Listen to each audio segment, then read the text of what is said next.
প্রিয় দর্শকবৃন্দ, আপনারা অনেকেই জানেন যে পশ্চিমবঙ্গ সরকার একটি নতুন প্রকল্প চালু করেছে। এই প্রকল্পের মাধ্যমে পরিযায়ী শ্রমিকেরা মাসে ৫,০০০ টাকা আর্থিক সাহায্য সহ আরও অনেক সুবিধা পাবেন। তবে অনেকের মনেই প্রশ্ন রয়েছে, কিভাবে এই প্রকল্পের জন্য আবেদন করতে হবে। আজকের এই ভিডিওতে আমরা ধাপে ধাপে দেখাবো কিভাবে আপনারা অনলাইনে পরিযায়ী শ্রমিক হিসেবে এই প্রকল্পের জন্য আবেদন করতে পারেন। তাই কোনো অংশ বাদ না দিয়ে ভিডিওটি শেষ পর্যন্ত দেখুন। আর হ্যাঁ, আপনি যদি আমাদের চ্যানেলে নতুন হয়ে থাকেন তাহলে চ্যানেলটি সাবস্ক্রাইব করে পাশে থাকা বেল আইকনটি ক্লিক করুন, যাতে এরকম আরও গুরুত্বপূর্ণ ভিডিও সবার আগে আপনার কাছে পৌঁছে যায়। ভিডিওটি ভালো লাগলে অবশ্যই আপনার বন্ধুদের সঙ্গে শেয়ার করবেন। প্রথমে আপনারা যে কোনো ব্রাউজারে গিয়ে গুগলে পরিযায়ী লিখে সার্চ করবেন। সার্চ করার পর প্রথমেই যে কর্মসাথী পোর্টাল বা wblabours.gov.in দেখাবে সেখানে ক্লিক করবেন। এখানে আসার পর আপনারা কম্পিউটার থেকে দেখলে ডান দিকে সাইন আপ অপশানে কিংবা মোবাইলে 3 লাইনে ক্লিক করবেন। তারপর নিচের দিকে স্ক্রোল করবেন। এখানে সাইন আপ অপশান পাবেন। সাইন আপ অপশানে ক্লিক করবেন। সাইন আপ অপশানে ক্লিক করার পর এখানে সাইন আপ অ্যাপ্লিক্যান্ট পাবেন। এখানে ক্লিক করে দেবেন। তাহলে এখানে অ্যাপ্লিক্যান্ট ইউজার সাইন আপ যে অপশান সেটা কিন্তু চলে আসবে। এখানে আপনাকে একটি মোবাইল নাম্বার দিতে হবে এবং সেই মোবাইল নাম্বারটি হবে আপনার ইউজার আইডি। তো এখানে মোবাইল নাম্বার দেবেন, তারপর জেনারেট ওটিপি বাটনে ক্লিক করবেন। তাহলে মোবাইলে ওটিপি আসবে, সেই ওটিপিটি এখানে বসাবেন। ওটিপি বসিয়ে ভ্যালিডেট অপশনে ক্লিক করবেন।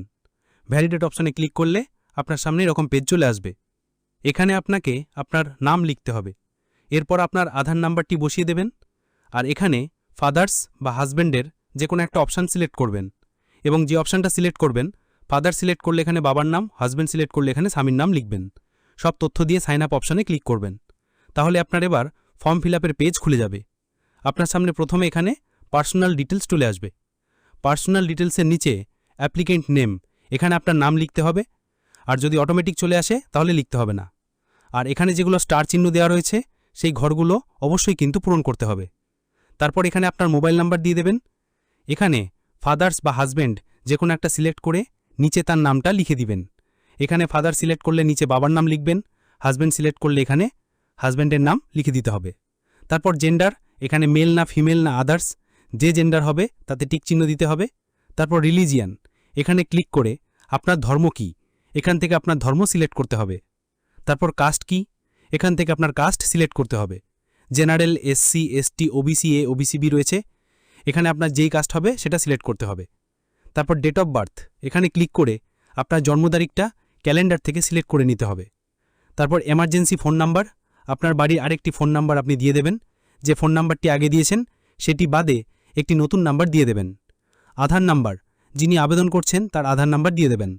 আর রেশন কার্ডের টাইপ, এখানে ক্লিক করে আপনার রেশন কার্ড কোন ক্যাটাগরির, AY, SSPH, PHH, RKSY1, RKSY2, যে ক্যাটাগরির হবে সেটি সিলেক্ট করবেন। আর এখানে রেশন কার্ডের নাম্বারটা লিখে দেবেন। এরপর ভোটার কার্ডের নাম্বারটা এখানে লিখে দেবেন। এবার পার্মানেন্ট অ্যাড্রেসে আপনার স্থায়ী ঠিকানা দিতে হবে। প্রথমে ডিস্ট্রিক্ট, এখান থেকে ক্লিক করে আপনার জেলার নামটা সিলেক্ট করবেন। তারপর সাবডিভিশন, এখান থেকে আপনার সাবডিভিশন সিলেক্ট করবেন। তারপর ব্লকের আন্ডারে পড়ছেন না মিউনিসিপ্যালিটি না কর্পোরেশন, যার আন্ডারে পড়ছেন সেটা সিলেক্ট করবেন। তারপর এখানে নিচে দেখতে পাবেন যেহেতু আমরা ব্লক সিলেক্ট করেছি তো ব্লকের অপশানটা এখানে খুলে গেছে। তো ব্লকে গিয়ে আপনার যে ব্লক হবে সেই ব্লকের নাম সিলেক্ট করবেন। তারপর গ্রাম পঞ্চায়েত, যে গ্রাম পঞ্চায়েত হবে সেটা সিলেক্ট করবেন। পুলিশ স্টেশন, যে পুলিশ স্টেশন হবে সেটা সিলেক্ট করবেন। এরপর পিনকোড, এখানে আপনার একটি পিনকোড বসিয়ে দেবেন। এবং পার্মানেন্ট অ্যাড্রেস, এখানে আপনার পার্মানেন্ট অ্যাড্রেস লিখে দিতে পারেন। পার্মানেন্ট অ্যাড্রেস না লিখলেও কোনো সমস্যা নেই। তারপর নিচে সেভ অ্যান্ড নেক্সট বটমে ক্লিক করবেন। এখানে ক্লিক করলেই আপনার সামনে 3 নম্বর অপশান ওয়ার্ক প্লেস অ্যাড্রেস চলে আসবে। এখানে ABCD 4টি অপশান রয়েছে। এই 4টি অপশান থেকে আমাদের যে কোনো একটি অপশান সিলেক্ট করতে হবে। এই অপশানে বলা হয়েছে for applicants currently working outside West Bengal but within the country, অর্থাৎ বর্তমানে যারা পশ্চিমবঙ্গ বাদে ভারতের অন্যান্য রাজ্য যেমন তেলেঙ্গানা, ওড়িশা, মহারাষ্ট্র ইত্যাদি রাজ্যে কাজ করছেন তারাই এই অপশানটি সিলেক্ট করবেন। তাই আপনি যদি পশ্চিমবঙ্গ বাদে ভারতের অন্য কোনো রাজ্যে বর্তমান কাজ করছেন তাহলে আপনাকে এই অপশানটি সিলেক্ট করতে হবে।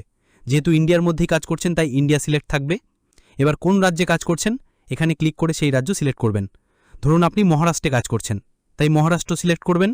এবার পুলিশ স্টেশন, মহারাষ্ট্রে যেখানে আপনি কাজ করছেন সেই জায়গার পুলিশ স্টেশনের নাম এখানে আপনাকে লিখে দিতে হবে। বি অপশনে বলা হয়েছে for applicants currently working outside India, অর্থাৎ যারা ভারতের অন্য রাজ্য নয় বরং ভারতের বাইরে বিদেশে যেমন ইংল্যান্ড, আমেরিকা, মালয়েশিয়া ইত্যাদি দেশে কাজ বর্তমান করছেন, তারা এই বি অপশনটি সিলেক্ট করবেন। আপনিও যদি বিদেশে কাজ করেন তাহলে আপনাকে বি অপশন সিলেক্ট করতে হবে। বি অপশন সিলেক্ট করলে আপনি যে দেশে কাজ করছেন সেই দেশের নামটা সিলেক্ট করতে হবে, ওয়ার্ক প্লেস অ্যাড্রেস যেখানে কাজ করছেন সেখানকার ঠিকানা দিতে হবে এবং আপনার পাসপোর্টের নাম্বার এখানে দিতে হবে। সি অপশনে বলা হয়েছে for applicants willing to relocate outside West Bengal but within the country, অর্থাৎ যারা ভারতের মধ্যেই পশ্চিমবঙ্গ বাদে ভারতের অন্য রাজ্যে কাজ করতে যাবেন কিন্তু এখনও যাননি, কেবল স্থির হয়েছে, তাদের জন্যই সি অপশান। আপনিও যদি পশ্চিমবঙ্গ বাদে ভারতের অন্য রাজ্যে কাজ করতে যাবেন বলে স্থির করেছেন কিন্তু যাননি, তাহলে আপনাকে সি অপশান সিলেক্ট করতে হবে।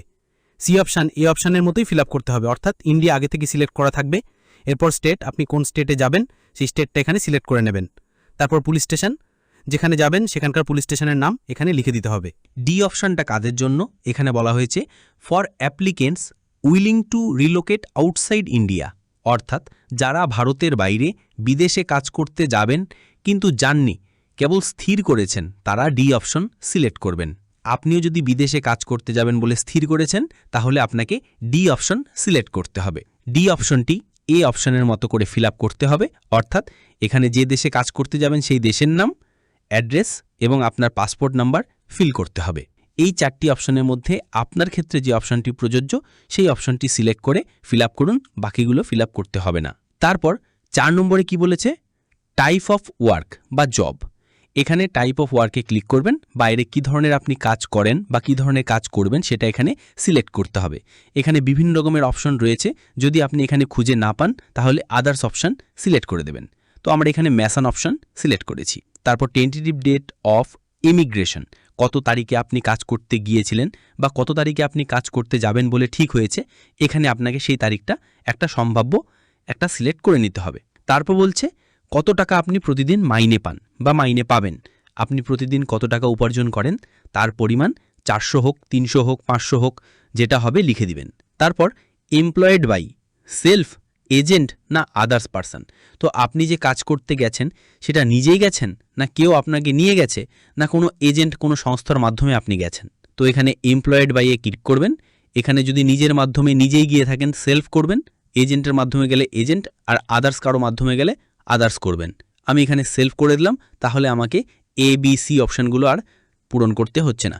আর যদি আপনি এখানে এজেন্ট করতেন তাহলে যার মাধ্যমে গেছেন তার নাম দিতে হতো, তার মোবাইল নাম্বার দিতে হতো, তার ঠিকানা দিতে হতো। তারপর নিচের দিকে আসবেন, এখানে সেভ অ্যান্ড নেক্সট অপশন রয়েছে, এখানে আপনি ক্লিক করে দেবেন।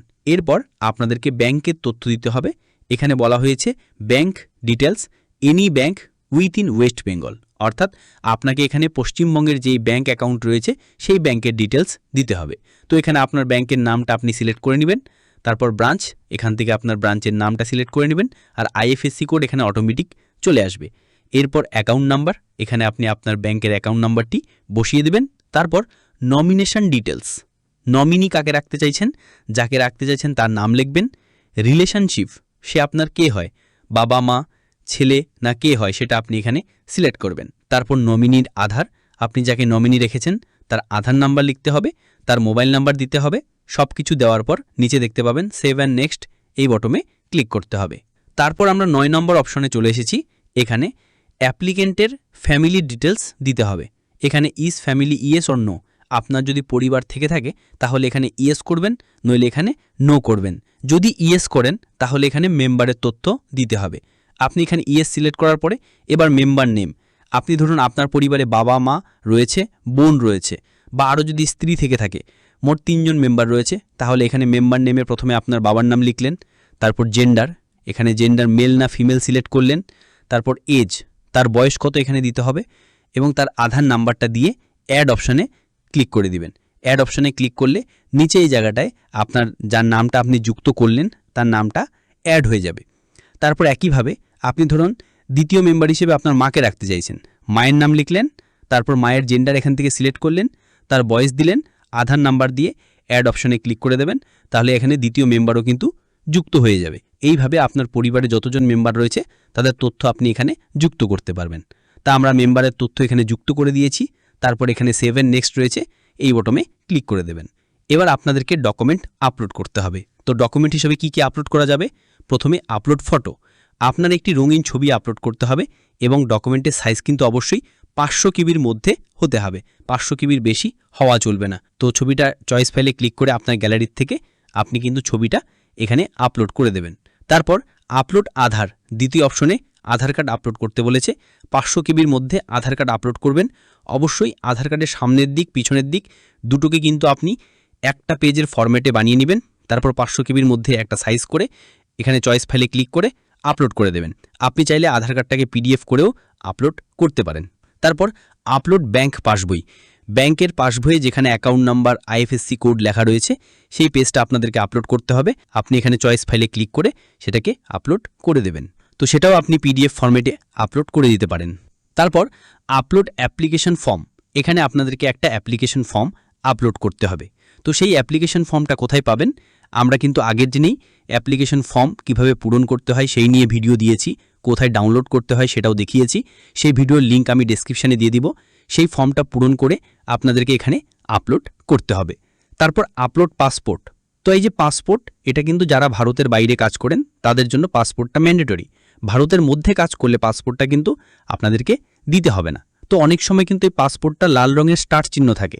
তো পাসপোর্টটা না আপলোড করে একবার চেষ্টা করবেন সাবমিট নিচ্ছে কিনা। যারা ভারতের বাইরে কাজ করছে তাদের কাছে পাসপোর্ট থাকবে, তারা এখানে পাসপোর্ট আপলোড করে দেবেন। তারপর ভোটার কার্ড। ভোটার কার্ডের কপিও আপনি কিন্তু এখানে আপলোড করে দেবেন।